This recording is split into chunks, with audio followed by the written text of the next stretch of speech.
How to program a dish remote to your receiver. If your dish isn't controlling your receiver or you're setting up a new remote, this video will show you how to program it correctly.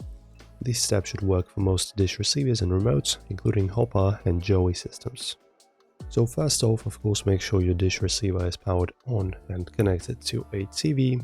Then using your dish remote, press the menu button, go to the settings and select Remote Control.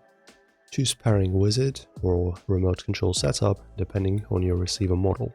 And now follow the on-screen instructions.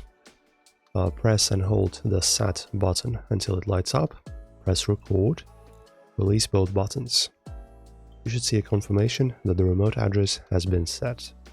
And then test the remote by pressing Channel Up or Down, Guide and Menu buttons.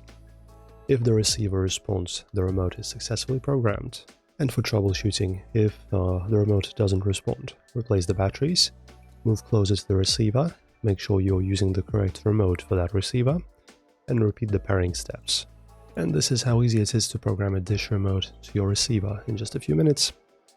If you need any help in regards to how to pair a dish remote to a TV, soundbar, or fixing an unresponsive Hopper, let us know in the comments, and otherwise don't forget to like and subscribe, and thanks for watching.